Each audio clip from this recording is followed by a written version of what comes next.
70 anos. O paciente é natural e procedente daqui de São Paulo, com ascendência de família portuguesa. O paciente comparece aqui ao Instituto com o relato de que há cerca de 1 ano e 6 meses vem apresentando dores empontadas e parestesias nos membros superiores de um caráter intermitente.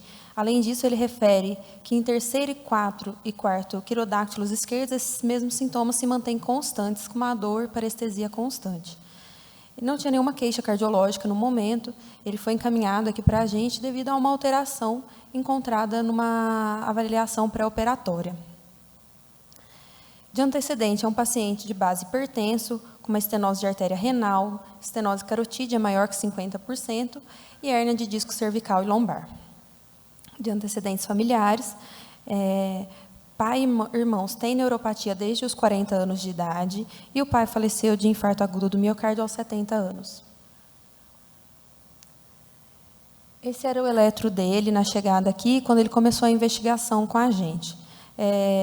Um eletro ritmo sinusal, PR dentro da normalidade, BDAS, sem alterações de repolarização, um eletro bem inespecífico, que não nos falou nada específico no momento.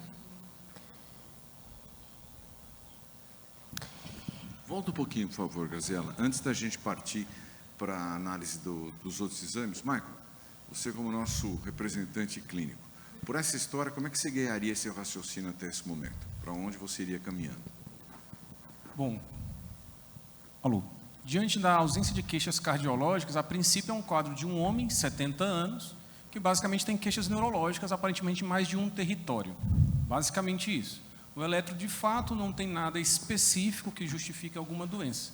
Então, nesse momento, do ponto de vista cardiológico estrito, só apenas uma suspeita. O paciente hipertenso, a pesquisa de complicações de hipertensão nesse primeiro momento. Chama a atenção o sintoma neurológico e, pelo jeito, existe um caráter familiar, familiares com o mesmo sintoma.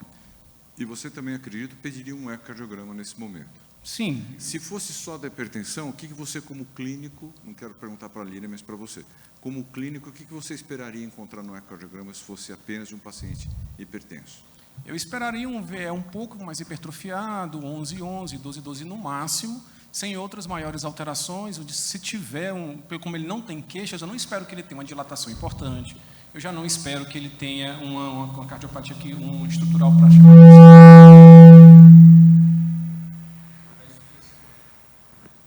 para insuficiência cardíaca, algum quadro. Então, eu imagino um coração estruturalmente normal, um pouco hipertrófico e uma aorta dilatada.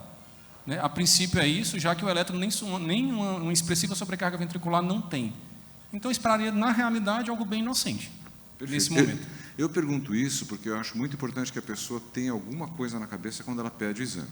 Então, se tiver isso, confirmaria a sua possibilidade maior que se tratasse apenas da hipertensão e você conduz o paciente dessa maneira. Se fugir dessas coisas, a gente tem que começar a pensar em outros, correto? Porque se eu imaginar que existe uma cardiopatia mais sintoma neurológico, eu estou diante de um quadro sindrômico, cardioneuro, aí abre um leque inteiro para outras doenças, tanto de caráter genético, depósito, enfim, por aí a gente começa a pensar. Excelente. Agora sim, o eco. Vamos lá. Esse primeiro ecocardiograma era um eco que o paciente tinha previamente, exames de rotineiros que ele fazia anualmente. Então, em 2021, ele tinha aqueles primeiros dados no ecocardiograma dele, que não foi encontrada, na verdade, nenhuma alteração significativa. O que chamou realmente a atenção foi quando ele foi repetir o ecocardiograma 1 ano depois e realmente encontrava já diversas alterações em relação ao eco anterior. Ele já tinha um strain diminuído, de 17 foi para 14, um septo de 10 milímetros foi para 13 milímetros e uma parede posterior de 10 milímetros foi para 12 milímetros, permanecendo com uma fração de ejeção preservada e uma redução da área, no caso do ventrículo, de 53 para 42. Então, foram essas alterações que acabaram chamando a atenção e o encaminharam ao Instituto para iniciar a investigação. Então, isso eu queria fazer uma outra parada e agora sim perguntar para a Líria, porque a gente pede o eco para vocês e aí vem esse exame, a pessoa pode ter mais familiaridade, como o caso, por exemplo, do Michael, mas a pessoa pode ter menos familiaridade. Ela liga para você ou bate na sua porta e pergunta, doutora Líria, isso é um eco de um paciente com pressão alta ou alguma outra coisa te chamou a atenção aqui? Então, 13, 12 ainda está meio naquela zona cinzenta, né? Até 13, 14, assim, aumento maior que você tem que chamar atenção. O strain na hipertensão, ele pode dar reduzido, então eu precisaria até saber o nível de pressão que foi feito esse strain, né? Porque o aumento da pós-carga pode alterar. E também o padrão da deformação dos segmentos, porque a hipertensão, como a estenose aórtica, ela reduz principalmente os segmentos basais da deformação do ventrículo. E se você for dividir a fração de ejeção pelo strain, na hipertensão a gente espera essa relação em torno até de 3, 3,1, que nem na estenose aórtica. Outras doenças que levam ao aumento da espessura para um paciente de 70 anos, né, que a gente tem com queixa ainda de neuropatia, que a gente tem que abrir o leque, que nem ele falou, eu esperaria um padrão, uma relação maior e gostaria de ver o padrão de acometimento também, tá? E lembrando para todo mundo, né, que a espessura maior ou igual a 12 tem que chamar a atenção de todo mundo, inclusive da gente que faz eco, para diagnósticos diferenciais, né, além de só ser hipertrofia, pela hipertensão. E a aorta ascendente não tinha nenhuma menção aqui, né, porque geralmente também a hipertensão cursa com dilatação da aorta ascendente. Aqui, acho que a aorta normal, ali é ascendente, né, de 34. Então. Então, ou seja, isso é uma coisa bem importante, eu acho, para quem não faz o exame, né? A espessura está um pouquinho além daquilo que a gente normalmente esperaria, apenas pela hipertensão, principalmente em descompasso com a aorta, que está com o diâmetro abaixo daquilo que a gente esperaria, fosse só isso, né? Então, tá. Michael, você está disposto a prosseguir a investigação ou você já tem alguma... Bom, retomando o raciocínio inicial, temos um masculino, 70 anos, neuropatia na família. E é um eletroinocente, e ele traz um eco evolutivo com cardiopatia estrutural. Inicialmente, no intervalo de 1 ano, não é um eco típico de uma hipertensão, mas ele evoluiu com aumento de espessura. Até que prove o contrário, eu estou diante de uma doença que ela pode ter um caráter evolutivo. Evolutivo desse jeito, em 1 ano, nesse padrão, muito provavelmente é depósito. Então, isso de fato acende uma luzinha para aumentar a investigação. Você começa a ver a queda do strain, o aumento de espessura e um VA aparentemente... pelo que o valor é bom. O valor é meio questionável, mas reduziu um pouco? Será que ele ficou um pouco mais rígido? Essa é a pergunta. Sem um aumento ainda do lado esquerdo, o que corrobora a ausência de sintomas maiores nesse momento. A Graziella estressou muito quando ela estava apresentando assim a origem étnica do paciente, né? Você assume que ele tem uma origem portuguesa. Isso é um fator que você leva em consideração nessa linha de raciocínio sua, não? Se você pensar na amiloidose, isso conta ponto. Michael, deixa eu te fazer uma pergunta também. Obrigada, Ibrahim, pelo convite. Voltando, né, àquele cenário do indivíduo que tem pouca familiaridade com o eco, não poderia falar, é um exame que é um pouquinho mais observador dependente? Você acha que essas alterações poderiam ser só por observadores diferentes e serviços diferentes, ou você realmente já pensaria logo em alguma piora nessa magnitude em 1 ano? Doutora, boa observação. É porque a gente parte do princípio que foi feito no mesmo serviço, na mesma equipe. Então, a gente dá uma certa confiabilidade. Mas esse seu comentário é extremamente pertinente. Eu mesmo já passei por situações que eu pedi para dar uma prova dos 9, um terceiro eco, só para comparar, para a gente ter certeza que, de fato, está evoluindo, antes de comprar a ideia. Mas fica sempre aquela pulga atrás da orelha, a lembrança de que existe a doença que a gente não pode desprezar, porque, de repente, a gente pode estar dando de cara com o diagnóstico. Mas você pediria o terceiro eco e falaria para quem vai fazer, olha, procura tal coisa que eu estou com medo que seja isso. Sim. De cara eu já diria, olha, existe essa possibilidade, a gente tem que pelo menos atentar, porque, querendo ou não, é um divisor de águas. Paulo. Eu só queria fazer um comentário. Agora a gente analisou os exames e tudo, viu que começou a ter uma alteração. Mas e clinicamente? A hipertensão arterial precisou tratamento, precisa aumentar a medicação? Tipo, tem alguma coisa clínica que possa sugerir a gente que está piorando esse tratamento de hipertensão arterial, aderência ao tratamento, sabe? Não, da parte da hipertensão, era um paciente já com uma hipertensão refratária, tanto que foi feita uma investigação para isso e tinha estenose de artéria renal. Mas é um paciente bem aderente, um paciente inclusive da área da saúde, então assim, bem orientado e fazia uso correto da medicação. Perfeito. Vamos em frente. Qual foi o próximo passo? Então, pensando em todas essas possibilidades, a gente continuou a investigação para o paciente e foi pedido logo, inicialmente, a relação kappa-lambda, visto o nosso sempre objetivo de já excluir causas que a gente teria que intervir imediatamente, né? Então, como foi pensado em amiloidose, visto o ecocardiograma, sintomas neurológicos, relação familiar. Foi pedida a relação para excluir uma amiloidose AL, já logo de início, e veio negativa. Pode ser visto Ou seja, aí que... esse raciocínio que a gente seguiu aqui, Graziela, foi exatamente o que aconteceu no acompanhamento do paciente. Vieram 2 exames, levantou mais uma flag aí, não vou dizer cores, mas levantou mais uma flag, e aí a gente pensou que poderia ser alguma coisa e partiu para essa linha de investigação. Por que você disse que você excluiu a L? A relação kappa-lambda veio negativa, e ele também tinha um outro exame da imunofixação também negativo. Não, eu perguntei porque esse assunto está ficando cada vez mais prevalente, a gente dá de cara com amiloidose todo dia, e esses conceitos ainda não são muito firmes para todo mundo, né? Por isso que eu perguntei para você, né, mas concorda que a gente precisa destacar um pouco mais o que é esse kappa-lambda, o que é essa prefixação? Não, concordo plenamente. Estou com o senhor nessa Porque mesma vai ter opinião. implicância terapêutica, né?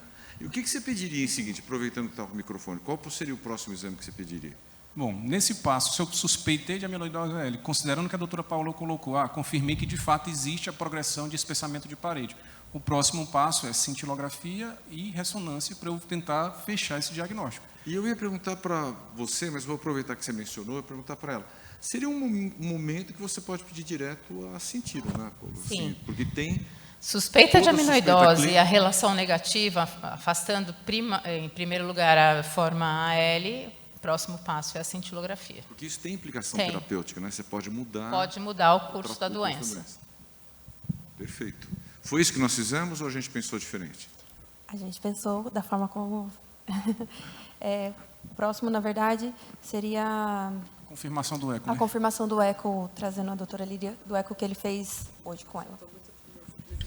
A gente confiou, mas deu uma desconfiadinha, né? Vamos dar uma olhada. Então, esse eco é de hoje, tá? Então, aqui é a janela parasternal, que acho que já está todo mundo sabendo, né? Fazer eco até. Aqui, o ventrículo direito não me chama atenção, nem de tamanho, de aumento da espessura, nem de função normal. E o ventrículo esquerdo chama atenção mesmo, até lembra aquela imagem da fotinho, né, que tinha no exame anterior. O aumento da espessura miocárdica, né? Vocês podem ver aqui o septo. Deixa eu colocar a canetinha que eu aprendi. Que a gente pode ver o septo interventricular, a parede posterior. E eu medi hoje um septo em torno de 16, 15 a 16, tá? E a parede posterior de 14. O diâmetro do ventrículo preservado de 48, normal, nem reduzido, e um sistólico de 30 com uma fração estimada em torno de 66. O átrio esquerdo tem um aumento tanto das dimensões lineares de 43, um aumento discreto. Nos slides futuros eu fiz o volume em torno de 39, tá? E a função preservada. Aqui ele tem alguns pontinhos mais refringentes, mas o que chama mesmo a atenção é esse aumento da espessura mesmo, tá? E não tinha aorta ascendente dilatada, nem raiz da aorta mesmo dilatada, e pode ver que tem um pouquinho de cálcio. Teria alguma outra coisa que poderia dar esses pontos mais refringentes que você mencionou aí? Qualquer doença infiltrativa pode dar, doença de Fabry pode dar, a própria miocardiopatia hipertrófica pode dar. Tá? Esse é um sinal muito clássico dessa hiperrefringência do miocárdio, né, que a gente aprende isso, acho que desde os primórdios da cardiologia, mas a sensibilidade, a especificidade é muito baixa. Mas quando a gente quer chamar atenção até para amiloidose fora, principalmente, que a gente às vezes não faz o estranho, eu coloco isso no laudo, tá? Mas a miocardiopatia hipertrófica, a cardiomiopatia hipertrófica pode cursar e até a doença de Fabry. E Danon também pode cursar, essas de depósito em geral, tá? Aqui o eixo curto, para mostrar para vocês que é um caráter difuso desse aumento de espessura, né? Aqui no plano da válvula mitral das cúspides, contração também normal. Aqui no músculo papilar, aqui eu não vi nenhum músculo papilar mais proeminente, nem hiperecogênico, que às vezes a gente costuma achar isso nessas doenças, né? Tanto na hipertrófica, na amiloidose, Fabry. E aqui o eixo curto da ponta, tentei fazer a região apical, não ficou muito bonito, mas mostrando um padrão de contração normal, tá? E um aumento que vocês podem ver, né? A rosquinha ela tá toda com aumento da espessura, né? Um pouquinho mais do septo. A função diastólica hoje, a relação EA deu em torno de 0,82, com uma relação E Elinha de 11, tá? Acima, maior que 14, você pensa num padrão diastólico de grau 2, né? Uma disfunção diastólica de grau 2. E aqui o que chama atenção, que a gente costuma muito ver em amiloidose, principalmente naquelas amiloidoses mais em fases mais avançadas, até cursam com padrão restritivo, é a onda E', a onda A' e a onda S' são bem reduzidas, que a gente fala que é o sinal do 555, né? Tamanho é o grau de depósito, esse ventrículo está tão rígido que o deslocamento das ondas, tanto na sístole quanto na diástole, são bem reduzidas. Ele não deu tão reduzida, tá? Então, ficou hoje com uma disfunção diastólica de grau 1, átrio, aumento discreto, e eu não peguei hipertensão pulmonar também. Aqui há um triplanar, só para a gente ver no mesmo plano todas as paredes, né? Aqui o apical 4, a parede anterolateral, inferoseptal e a pontinha. Aqui a parede inferior, a parede anterior e a região apical. Aqui a inferolateral e a anterior.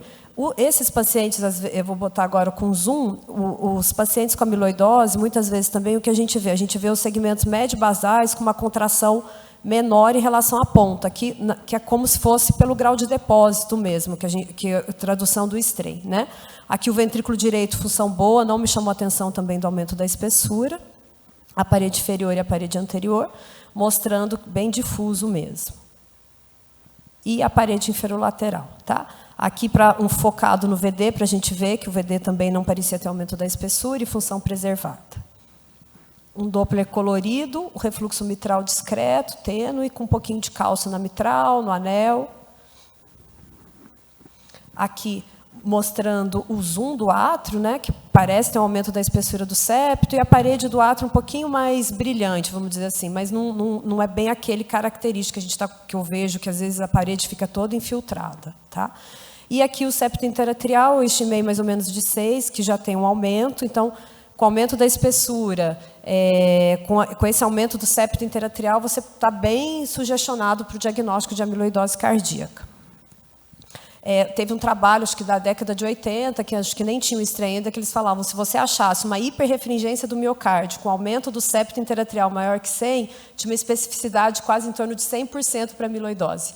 Então, aqui também chama um pouquinho a atenção, eu que estou fazendo bastante eco de amiloidose, quem faz eco fora também, de tentar sempre medir a espessura do septo, que pode ser um indício a mais para a pesquisa de doença de infiltrativa como amiloidose. Achei legal você comentar isso, porque é uma coisa que a gente não vê muito valorizada, às vezes. Não, eu não vejo laudo nenhum do pessoal escrevendo por aí, então.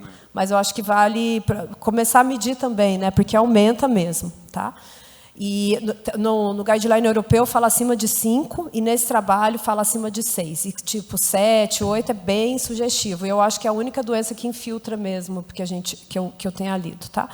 E todos esses pacientes que têm aumento da espessura, eu acho que o ecocardiografista, mesmo que não esteja no pedido, a gente tinha que fazer o strain, né? Porque o strain ele pode mudar o diagnóstico desse paciente, né? Se você achar esse padrão da cereja do bolo. O dele chama a atenção que os segmentos basais são bem reduzidos, né? Até pensaria até pela hipertensão, mas aqui o que chama a atenção também é a região apical um pouquinho menos reduzida do que os demais segmentos, tá? Lembra a cerejinha do bolo, mas se você for ser bem crítica, a relação, né, do apical sparing, que a gente soma a região apical e divide pelos médios e basais, isso tem que ser acima de 4,1. O dele não, tem que ser acima de 1, desculpa. O dele deu 0,8, apesar da análise visual lembrar muito, né?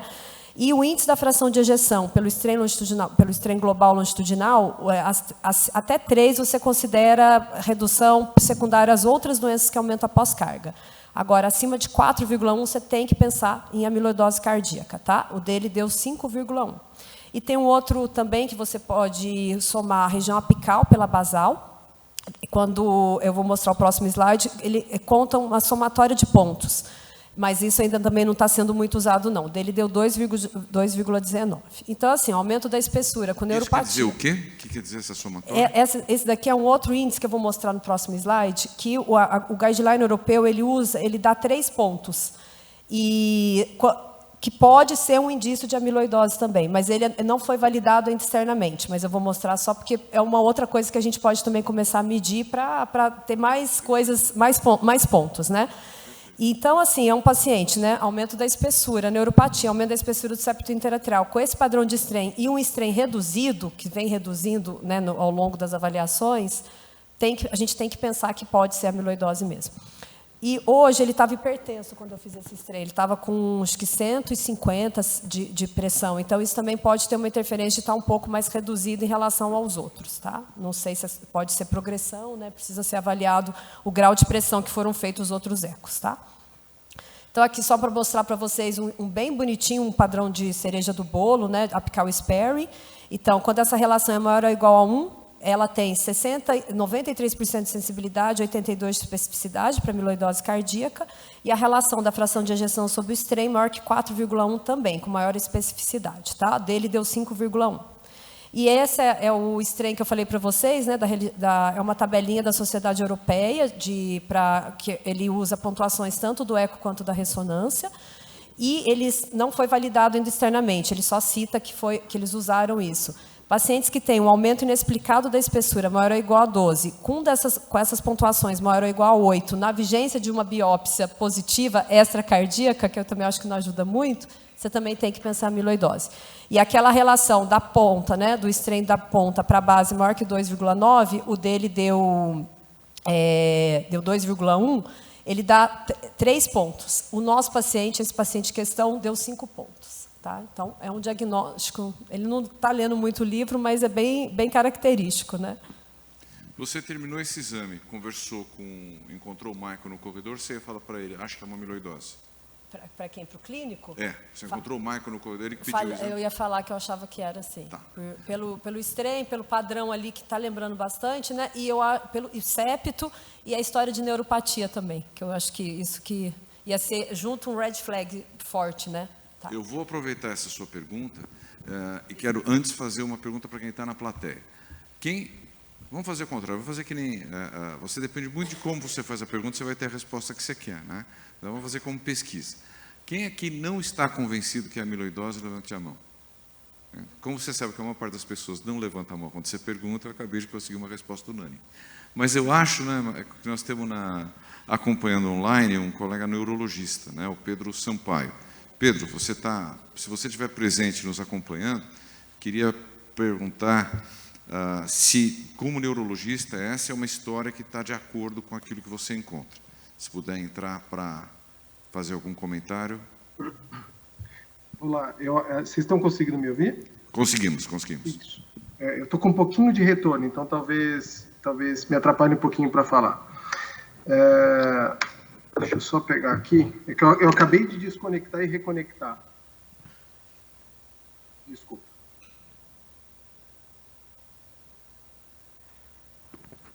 Perdão. Espera aí. Você poderia repetir a pergunta? Posso.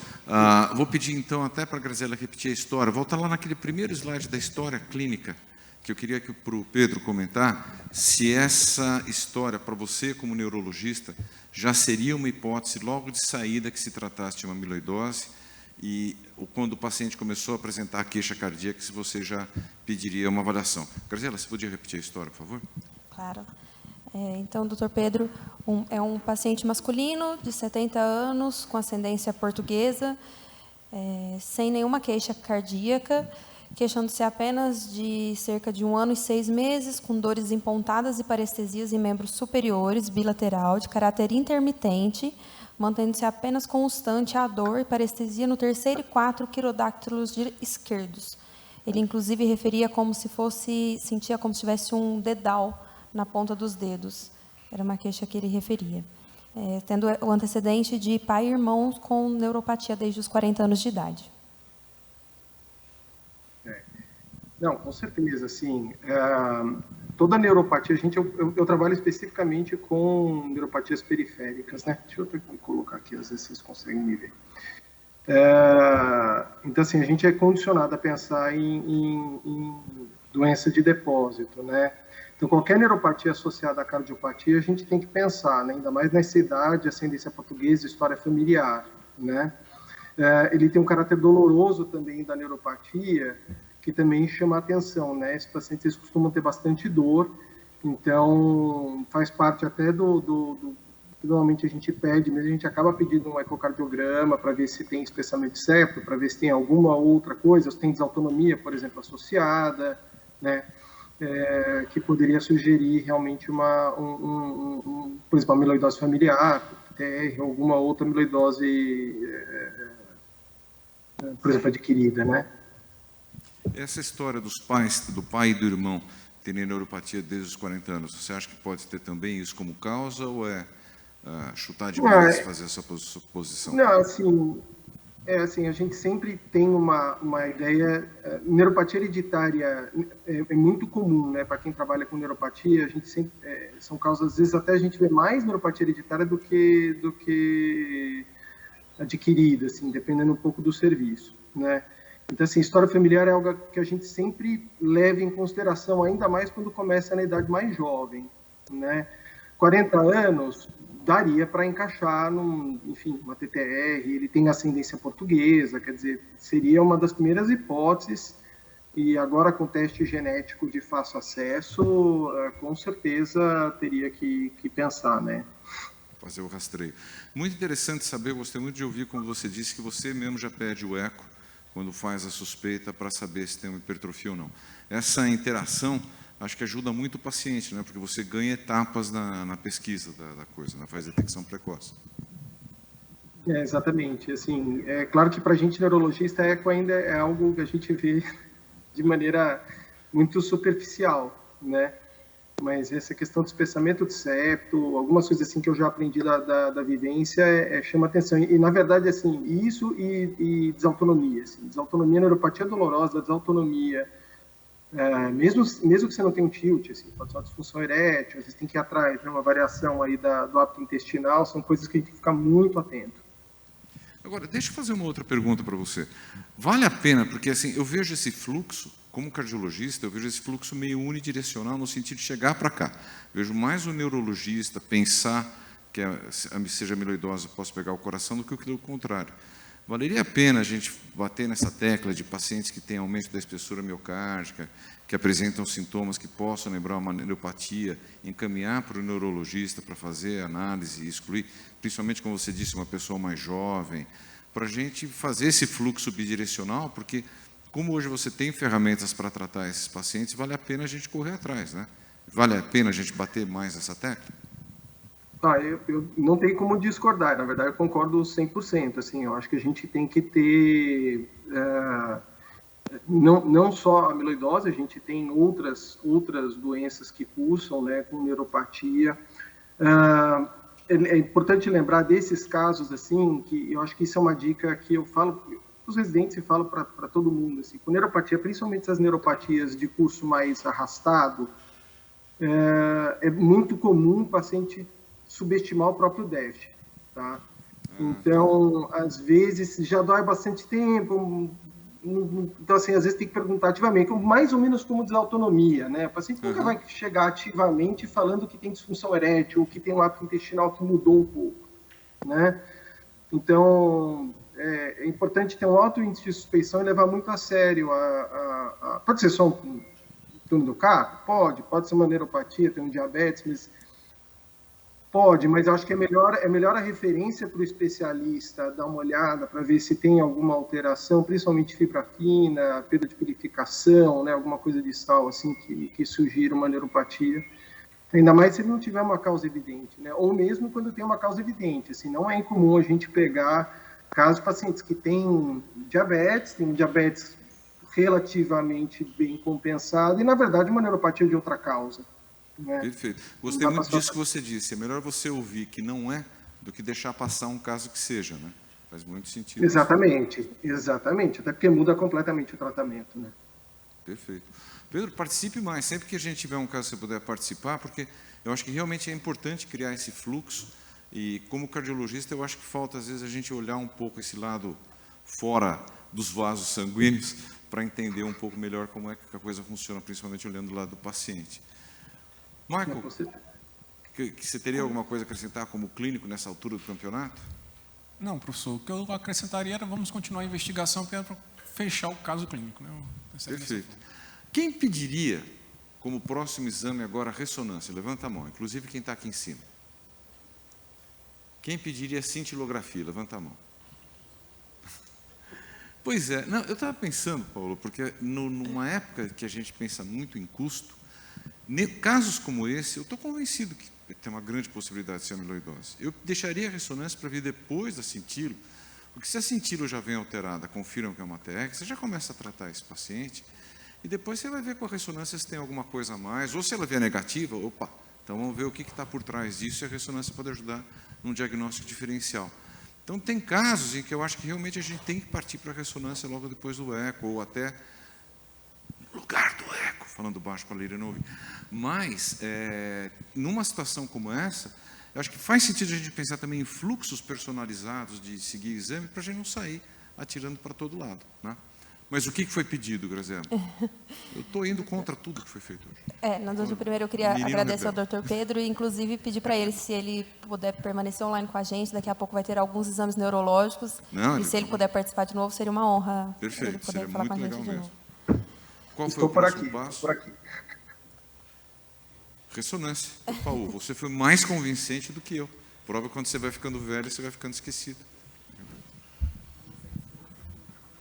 Boa tarde com todos. Falando de honra é minha, né? Representando o setor aqui do lado do Dr. Ibrahim, então espero comentários adicionais, fico à disposição aqui. Bom, só antes de começar a falar da ressonância, temos que ter em conta que a gente está tirando uma foto de um determinado ponto de uma doença. Então, tem vários estágios, várias alterações que são documentadas por diferentes métodos. Então, a força do método vem guiada pela acurácia e especificidade de cada um deles. Enquanto mais grave o grau de acometimento, os achados ficam muito mais visíveis e muito bem documentados, como vocês vão perceber aqui a continuação. A ressonância magnética começa sempre com imagens de programação, são imagens de uma varredura que dá para ter uma ideia geral do exame, localizar o coração, a ponta do ápex e assim programar os cortes.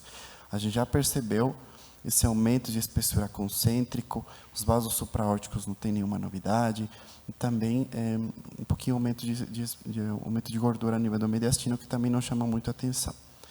Já nas imagens de cine, que são feitas logo após, a gente já percebe esse aumento de espessura concêntrico, e sim, a gente concorda aqui com as medidas da espessura do septo, não gosta, a gente briga. A gente viu que chegamos a um 16 também aqui, na parede anteroseptal basal, né? Mas a espessura é concêntrica, chegamos aqui na parede posterior também de 14. Então, não é o clássico que a gente pensa em hipertrofia assimétrica, né? Porque é uma estrutura mais concêntrica. A gente já percebe que a função sistólica é boa também, uma aparência de ser um ventrículo um pouquinho mais duro, em porção basal, e o ventrículo direito, uma função preservada nessa imagem em eixo curto também. Já em imagens de cine em eixo longo, o clássico que a gente espera, a dilatação biatral, o septo espessado, mas nem sempre isso, né? A gente vê que a espessura sim é concêntrica, função boa, e chama a atenção sim que no septo a gente chegou também a uma espessura de 16, 17. Lá no Cine 3, a gente vê que essa espessura não ocasiona, né, um aumento de gradiente, também sugestivo de outras doenças como hipertróficos. Agora, um dos papéis mais importantes da ressonância é justamente a caracterização tecidual. Logo de a gente observar esse aumento de espessura e tudo, já várias hipóteses diagnósticas ficam na nossa cabeça. Então, a caracterização tecidual vai por várias sequências que procuram edema, que procuram aumento do espaço extracelular. E, nesse caso, que foi uma aquisição feita em outro serviço, foi feita uma avaliação muito boa da questão da caracterização tecidual. Vou começar falando sobre o mapa T2. Esse é um mapa, né, a gente acha que vai guiar o caminho, mas guia mesmo, tá?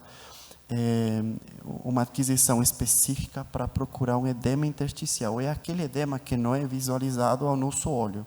Tem sequências que a gente consegue observar, claramente brilha, mas tem essa sequência que ela consegue aferir alterações intersticiais e a gente coloca em números.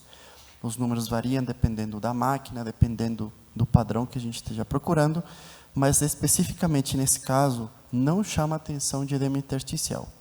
Agora, quando a gente pensa em amiloidose, é muito interessante já chega a umas hipóteses diagnósticas. Tudo bem, pode ser amiloidose, mas qual tipo? AL ou TTR? Se a gente ficar cego para o resultado da pesquisa de amiloidose AL e só ficasse com a imagem, o mapa T2 na amiloidose AL está totalmente alterado, muito mais elevado do que a amiloidose TTR. Então, é uma sequência muito importante também, que às vezes ajuda a guiar também, até por processos inflamatórios subsequentes, miocardites, que também aumentam o processo inflamatório e podem estar alterados. Então, a gente vai juntando as peças. Nesse paciente especificamente, não tem um aumento do mapa T2 não sugestivo de processo inflamatório, porém, a avaliação intersticial, a avaliação caracterização tecidual continua aqui. Vejam vocês que foi feita também a avaliação do mapa T1 em volume extracelular. Essas imagens são pré-contraste, então, acaba sendo uma alternativa bem interessante, né, doutor Ibrahim? Às vezes, nem todo mundo consegue tomar o realce tardio, às vezes, ser contraindicado.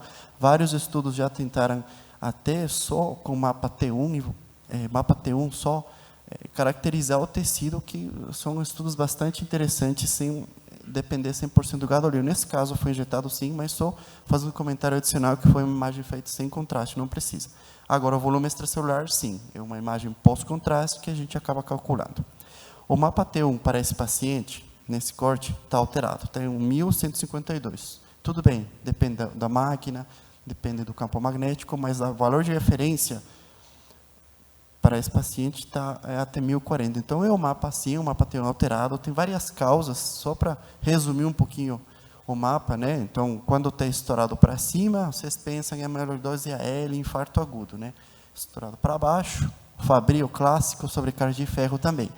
Nesse caso, o mapa T1 alterado, um volume extracelular também alterado, já o leque de possibilidades já vai juntando tudo, né? Vocês têm aumento de espessura difuso, vocês têm red flags no ecocardiograma, red flags clínicos, com um volume extracelular aumentado de 46,5, já chama atenção muito bem. Agora, falando da amiloidose AL, no papel da ressonância, o mapa T1 está muito mais aumentado, chega por volta dos 1.200, só para ter um valor numérico aí na nossa cabeça.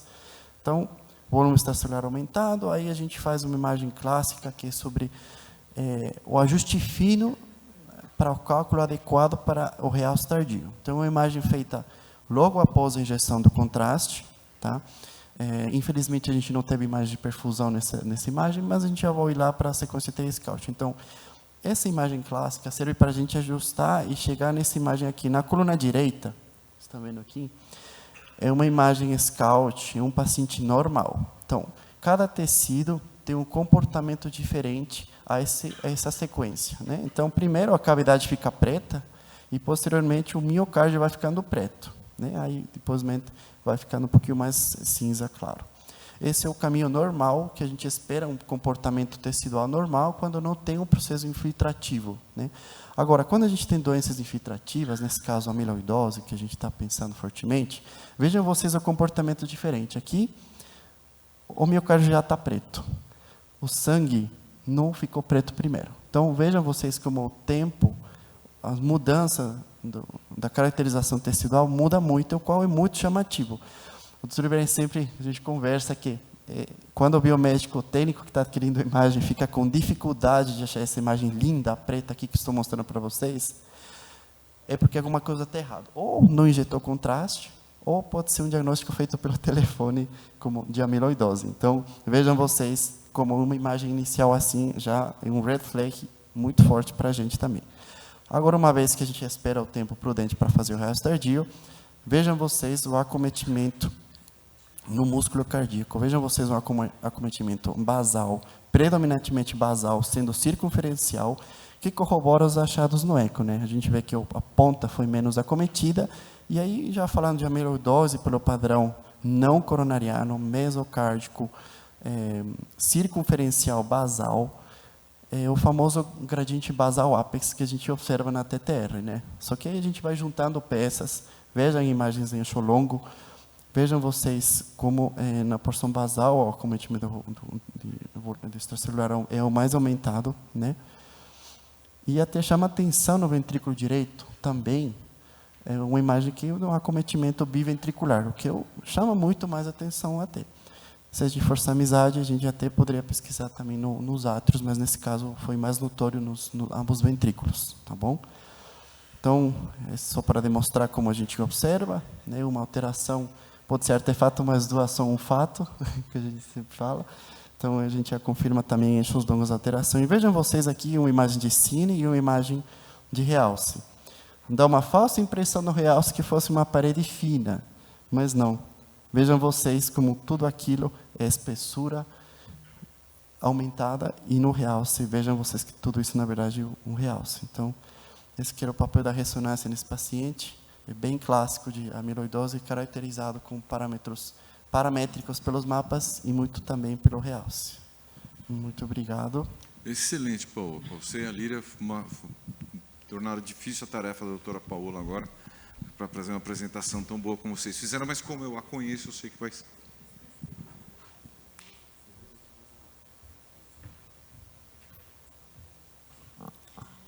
Bom, pessoal, bom dia novamente. A imagem foi feita, o exame foi realizado fora, mas está com uma qualidade muito boa. E eu vou concordar com os meus colegas, né, porque o que a gente faz na cintilografia? Nós injetamos o pirofosfato, né, porque o cálcio, né, o pirofosfato ele é atraído pelo cálcio e se liga. Enfim, e quando a gente faz a gente faz uma imagem de 1 hora e de 3 horas, né? Vejam que já direto na primeira imagem a gente tem na projeção anterior, na projeção oblíqua anterior esquerda e na projeção lateral esquerda. Não deixa dúvida, né? Vejam como a captação do radiotraçador em relação à captação óssea é até um pouco superior à captação nos arcos costais, né? O que nos diria que tem uma captação de 3 cruzes, que pelo score de Perugini é compatível, né? É altamente sugestivo de amiloidose da forma TTR, forma cardíaca. Aí depois a gente faz, novamente a gente adquire imagem, traçando uma área de interesse, que a gente chama um ROI, né, na área cardíaca, no hemitórax esquerdo, e faz uma relação com a parede contralateral, que é uma análise quantitativa. Se esse valor, né, de razão for acima de 1,5, também é fortemente sugestivo, compatível com amiloidose da forma TTR. Mas a gente até pode dizer, poderia ser uma imagem do pulso sanguíneo, que às vezes tem uma captação meio flu, né, por causa da captação do radiotraçador pelo volume sanguíneo.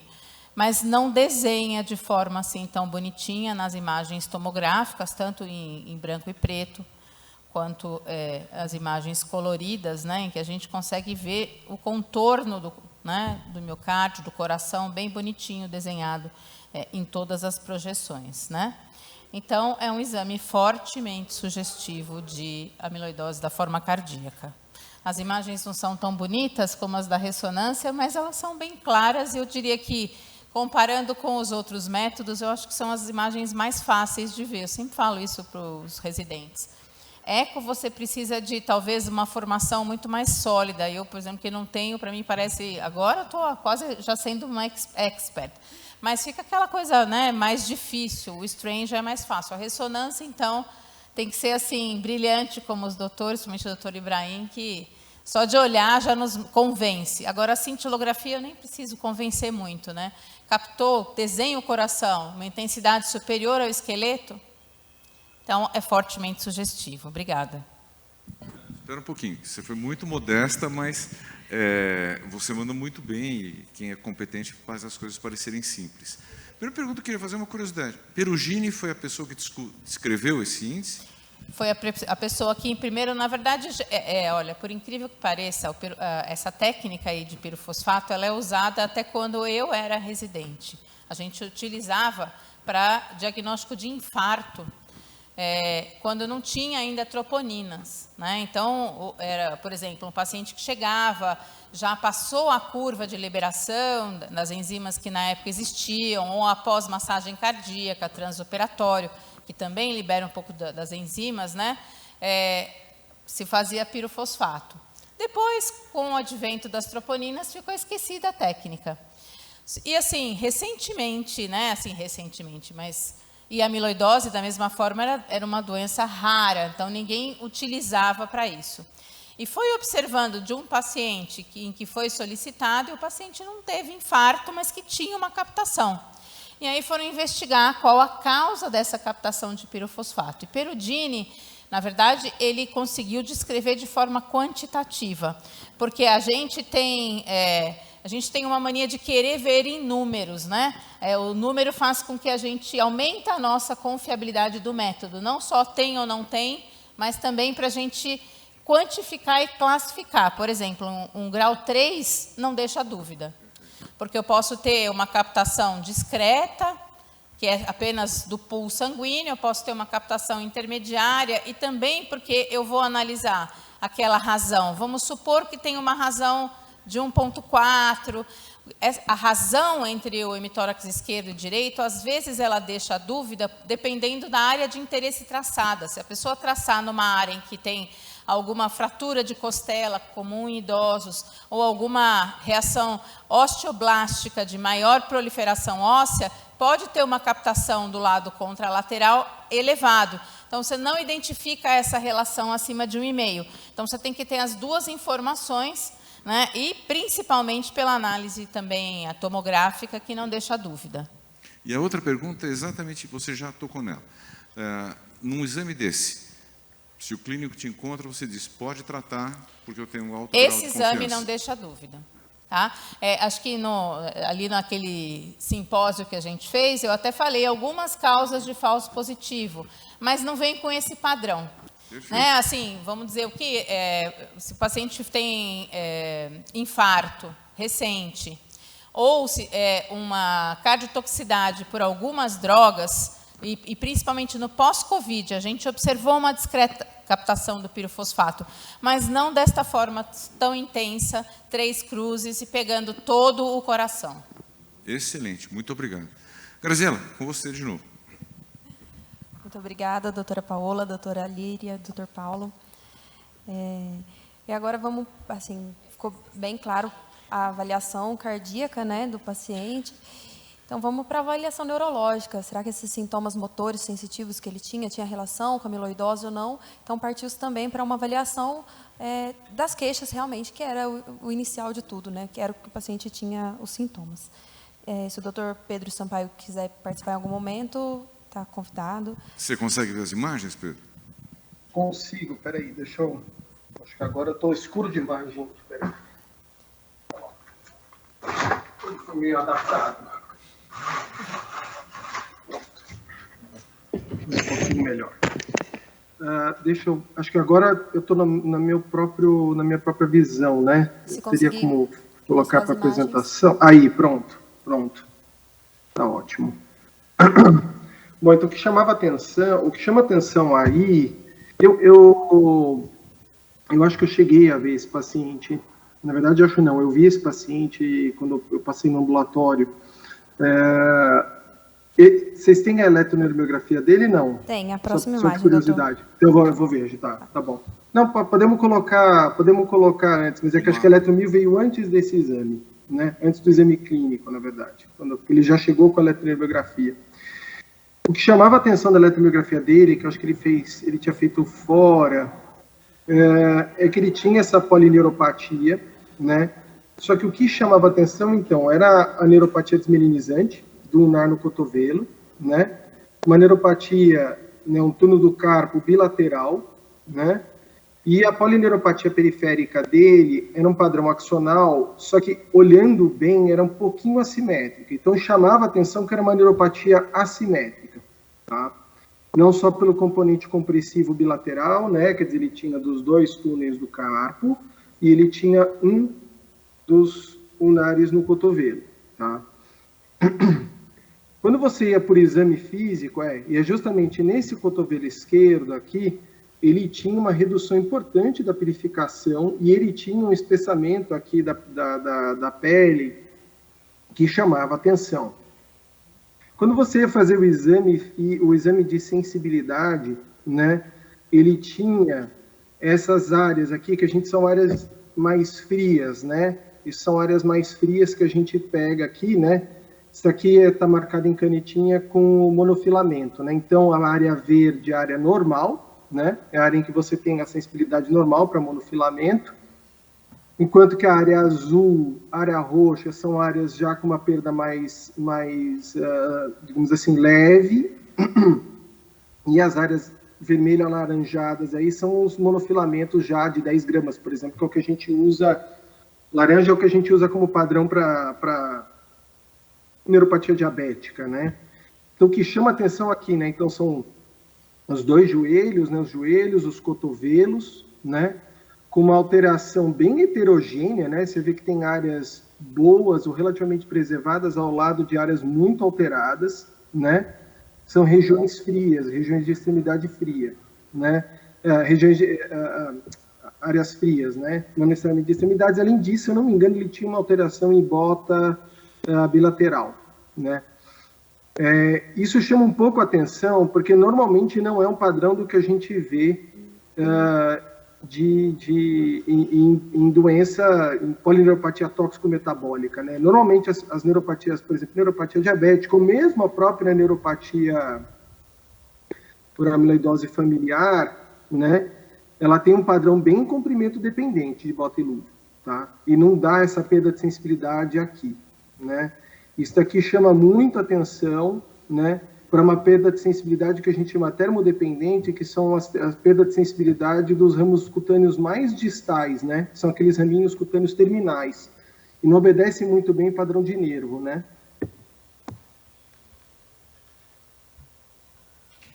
Você quer falar alguma coisa?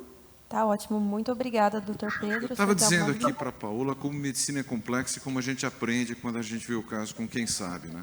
Quer dizer, essa reunião, ela começou com uma ideia de mostrar o que exames de imagem pode ajudar, mas agora como a gente aprende coisas como essa, por exemplo, e como a gente tem que ter todos esses sinais de alerta na nossa cabeça, senão o trem passa na nossa frente e a gente não sobe nele porque a gente não sabia onde era a porta, né? Então, muito obrigado, Pedro. Acho que você fez uma contribuição e volte sempre mesmo, porque para nós é fundamental ter esse tipo de análise. Ah, sim, tem isso também, esse ultrassom, que é esse que eu fiz. Então, o que chamava também no exame físico a atenção, né, é que ele tinha um pouco de espessamento, mas o espessamento na palpação de nervo é muito difícil, assim, de você definir, né? Mas o que chamava a atenção aqui é que aqui eu trabalho com tração de nervo periférico, né? Eu não sei se eu consigo apontar, mas ele tinha realmente um espessamento do túnel do carpo, né? Do mediano no túnel do carpo aqui à esquerda, era um pouquinho espessado. Isso aqui é um nervo bífido, né? Que é uma variante do normal. Mas o que chamava a atenção é que o nervo ele se espessava até mais proximalmente, tá? Isso é uma coisa também que chama atenção para simplesmente, né, fala a favor que não é só um túnel do carpo compressível, que tem coisa aí no nervo. E ele tinha um espessamento do nervo ulnar bilateral, tanto na goteira ulnar quanto acima do epicôndilo, né? Então, ele tinha espessamento neural focal, né? Tem, acho que mais imagem. Isso então, o que chamou a atenção foi o fato do aumento da espessura do nervo num paciente com síndrome do túnel do carpo. Com síndrome do túnel do carpo, com uma suspeita, né, de doença de depósito, só que aquele padrão de sensibilidade lá é um padrão muito, não é um padrão que chama muito atenção para amiloidose, na verdade, né? Tem mais imagens? Não, de ultrassom são essas. São essas daí. Mais uma vez, Pedro, muito obrigado. Graziela, pode Muito obrigada, doutor. Mostrar mais o que aconteceu. Em relação a tudo que o doutor Pedro falou, né, levantamos algumas hipóteses diagnósticas, então, já que o padrão não tinha tanta característica de amiloidose. A primeira hipótese, então, para ele foi uma questão genética, né, se poderia ser uma polineuropatia amiloidótica familiar. A segunda hipótese seria hematológica, uma gamopatia monoclonal de significado indeterminado. Poderia ser também alterações metabólicas, como o doutor bem falou, deficiência de vitamina B12, diabetes, reumatológica, alguma vasculite, ou infecciosa, como, por exemplo, a hanseníase. Então, foram feitos vários exames e investigação para a gente ir eliminando cada uma dessas possíveis etiologias para essa neuropatia.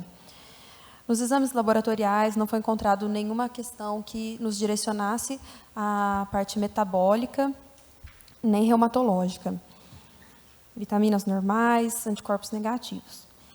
E então partiu-se para avaliação, já que metabólica já estava excluída, hematológica também já tinha sido feita a avaliação inicial, foi feita a avaliação genética para a gente confirmar se o paciente realmente tinha um componente familiar, tinha aquela história de origem portuguesa.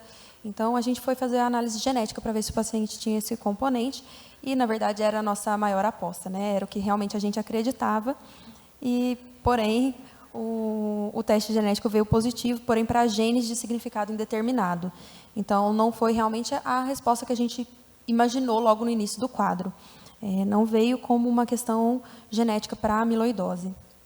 Então, excluímos também a questão de ser uma polineuropatia amiloidótica familiar. E tem quem ache medicina fácil, né?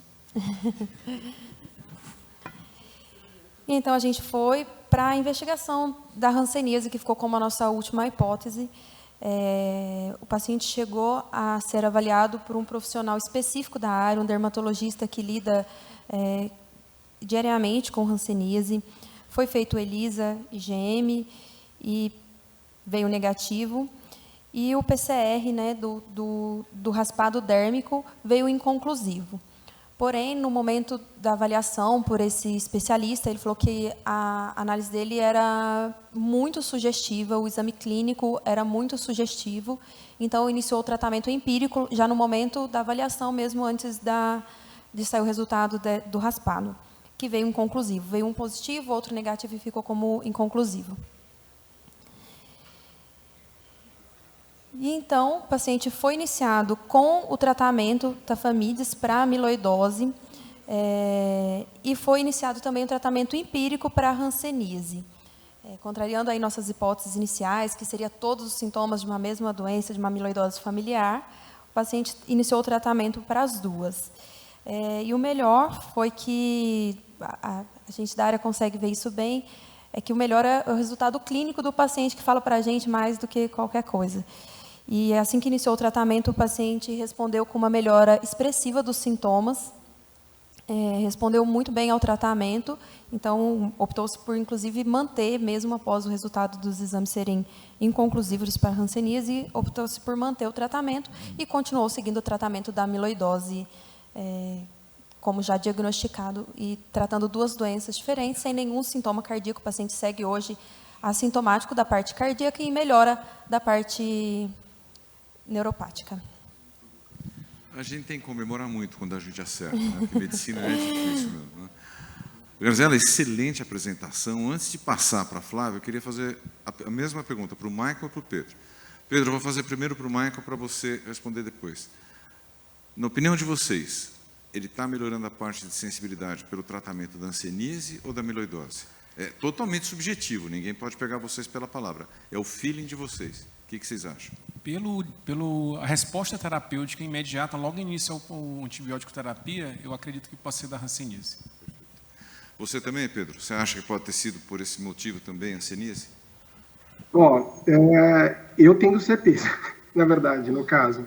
Se a gente puder voltar lá para os slides anteriores, lá desculpa, aqui. Do exame clínico e do ultrassom, assim, principalmente o exame clínico, menos até do que o ultrassom, tá? Eu não quis nem falar antes do tempo, mas assim, essa alteração que a gente vê aqui, que é uma alteração do fascículo distal, essa alteração extremamente heterogênea, acometendo parte fria, isso é algo extremamente, muito específico para a hanseníase, tá? A dúvida era, quando a gente avaliou, se ele teria só hanseníase ou se ele teria hanseníase mais uma neuropatia amiloidótica, né? E assim, a melhora da sensibilidade cutânea, ela ocorre já com 1 a 2 meses, né? Com 2 meses, normalmente, na avaliação de controle, normalmente essas áreas já começam a ter alguma resposta. A dor, a não ser que o paciente, quando ele entra numa reação do tipo 1, que às vezes pode ocorrer até 30%, 50% das vezes, mas quando ele não entra em reação do tipo 1, a dor normalmente melhora muito rápido. Excelente, quer dizer, olha quanta coisa a gente tem que aprender e manter na cabeça, né? E não se conformar com aquilo que parece óbvio. O óbvio nem sempre é óbvio. Vou te fazer uma pergunta e fazer uma pergunta para o pessoal. Bom, enfim, está tratando, né? É esperado, Líria, que tratando também para a amiloidose, que ele melhore os parâmetros ecocardiográficos? Quanto tempo? Qual é o segmento de eco que esse paciente precisaria fazer? Excelente pergunta. Lira, começa você. Doutora Paola, eu não sei nem te responder isso, porque esses protocolos que a gente está fazendo aqui, o Apollo, o Ione, estão saindo os resultados agora. Até não é o Tafamid, saiu um agora recente da outra medicação que estão usando. Me ajuda aí, que eu acho que foi essa que saiu publicado. E o que mostrou não foi nem uma redução do strain, foi do myocardio work, que você faz na GE, uma melhora do myocardio work. Então, assim, eu acho que, na verdade, até para você evitar progressão, né? Mas o strain, eles mostraram que não tinha tido muita alteração, de espessura, nada disso, e mais esse parâmetro myocardio work. Então, eu não sei. Mas eu acho que esse paciente tem que ser acompanhado até para ver progressão, né? O ideal é fazer sempre, acho que no mesmo serviço. E sintoma, porque eu acho que aí a disfunção diastólica, o Doppler tecidual, mostrando assim, uma redução acentuada do sinal 5,5, que nem eu falei, eu acho que isso pode ser indício que pode estar progredindo ou estar melhorando. Tá? Mas é difícil essa pergunta. Muito. Baú. Bom, em relação ao acompanhamento, né, a avaliação diagnóstica da ressonância foi bem importante. Agora, trabalhos assim de acompanhamento, tem vários estudos rolando também com mapas e com o strain do cardíaco também. A gente não apresentamos o strain, mas também é feito o strain também no coração, que ele mede alterações mais finas. Então, poderia ser uma hipótese interessante também acompanhar com esses parâmetros novos. Mas para o clínico, então, como eu estou hoje no papel aqui de neutro, para o clínico, então, não dá para se fiar nos exames para ter uma noção da resposta terapêutica. A melhor resposta terapêutica pelo que vocês estão dando da clínica. Eu acho que é clínica. E a científica também? Então, eu ia falar, nenhum estudo mostrando ainda, né? A gente está começando a fazer em vários pacientes, está saindo muita coisa. Depois do tratamento, a gente precisa repetir, a ideia é repetir, sei lá, 6 meses, 1 ano, e verificar se muda o padrão ou não. Nós não sabemos ainda. Mais coisa para a gente aprender. Acho que eu já te perguntei uma vez. O grau de depósito não influencia o padrão da cintilografia, né? Se, vamos supor, o paciente tem muito depósito, um eco que eu pego espessura de 20, disfunção diastólica restritiva, mudaria o padrão da cintilografia em relação a esse paciente que já tem uma captação super alta, padrão, grau lá maior que 3, a comparação, né, deu bem maior, muda isso ou não? Não, normalmente a gente não vê relação e nem com o tempo da doença. Né? Às vezes a gente pega um acometimento mais difuso ou só em alguns segmentos, mas não tem ainda comprovado se tem relação com o tempo da doença ou com o grau. Eu gosto muito desse tipo de discussão, permitir até que a gente avançasse no tempo um pouquinho, porque às vezes a gente tem a sensação que a gente sabe tudo, que a ciência progrediu muito nos últimos 30, 40 anos, mas tem tudo para ser descoberto ainda. Né? A gente está mal e mal tirando a poeira de cima do móvel, quanto mais saber se é Carvalho ou Pinheiro que aquele móvel foi feito. Obrigado, Graziela. Flávia, muito obrigada. Quer fazer seu resumo?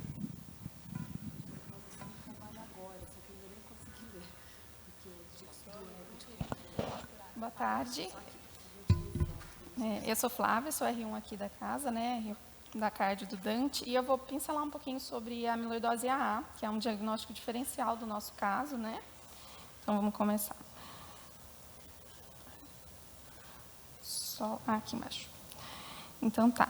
Vamos começar pela amiloidose, né? A deposição de fibrila amiloide em tecido, em qualquer tecido, na verdade, uma deposição extracelular, e ela ocorre pela mutação, que pode ser dada ou adquirida a partir de várias proteínas do organismo.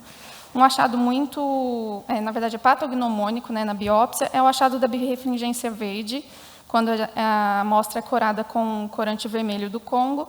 E esse exemplo aqui da imagem que a gente colocou, né, aqui ela é corada, simplesmente, aqui vista sob a luz polarizada, que a gente vê a área afetada em verde. E por ser uma doença que pode ser sistêmica ou localizada, ela pode ter várias manifestações clínicas. E aqui tem alguns tipos de amiloidose, eles são classificados de acordo com o tipo de proteína que origina, né? As principais são essas, a gente conhece bastante a de cadeias leves, a L e a transtirretina, e que são realmente as principais. A de cadeias leves é por imunoglobulina, então acaba ficando mais com o tratamento pela hematologia, né, uma urgência no tratamento. E a transtirretina, que é bem relacionada à nossa área, porque causa bastante cardiopatia, que é pela uma proteína sintetizada no fígado e ligada ao transporte da tiroxina e da proteína ligadora do retinol. E ela pode ser tanto hereditária, que é o que a gente imaginava pelo nosso paciente inicialmente, quanto adquirida. E, por final, mas não menos importante, apesar de não tão frequente quanto as outras, ela pode ocorrer, que é a amiloidose AA, que é por depósito de uma proteína amiloide tipo A, que é uma proteína de fase aguda. Então, ela acaba ocorrendo em contexto de doenças crônicas, principalmente as inflamatórias, e as associações mais comuns são com doenças reumatológicas, principalmente artrite reumatoide, artrite juvenil, espondiloartrite e a doença inflamatória intestinal, mas pode ocorrer também em outros quadros, como a síndrome de febre periódica, mais comum a febre familiar do Mediterrâneo, algumas neoplasias e, antigamente, era mais comum em infecções mais prolongadas, crônicas, como a tuberculose e a osteomielite. Hoje é um pouco menos comum, porque são mais diagnosticadas e um tratamento mais precoce. E em alguns estudos, eles citam também a hanseníase associada a esse quadro. Em alguns casos, ela fica como idiopática, por não ter nenhum quadro de base associado. Então, por que no nosso caso, né, a gente não considerou a amiloidose AA, já que o paciente apresentou um quadro compatível com a hanseníase e a alteração ao eco, né? Quando a gente vai avaliar pela história, a própria hanseníase não é uma causa comum de amiloidose AA. Além disso, a amiloidose AA ela não acomete com muita frequência o coração, o órgão mais acometido é o rim, e em cerca de 80% dos casos. E, como a própria doutora Paula falou, a cintilografia com pirofosfato é muito específica da transtirretina. O grau 1 até pode ser visto em outros casos de amiloidose, como, por exemplo, a AL, e muito menos comum em amiloidose por apolipoproteína. Já o grau 2 e 3 é muito específico para a transtirretina. Então, juntando todas essas evidências, a gente fechou o diagnóstico diferencial em duas doenças separadas, né? E não como amiloidose AA. Obrigada. Muito obrigado, Flávio, pelo adiantado. Vou permitir encerrar a sessão de discussão aqui, deixando de fazer algumas observações. Primeiro, mais uma reunião bioquímica que a gente sai com 2 diagnósticos. Então, como toda regra, ela existe para ser quebrada e substituída por outra. A gente tem que ficar atento para as coisas e cada caso é um livro que nos ensina a pensar de novo, né? Fora isso, eu queria agradecer muito, em primeiro lugar, ao Pedro, que nos acompanhou e online, deu uma super contribuição, está convidado para voltar sempre que quiser e sempre que a gente tiver um caso relacionado a você, a gente manda. A Graziela e a Flávia, que com muita competência fizeram a apresentação das coisas, a Paola, a Líria, ao Paul e ao Maico, que, sem dúvida, ensinaram muito para todos nós hoje. Obrigado, pessoal. Terça-feira que vem estaremos de volta. Até. Muito obrigado.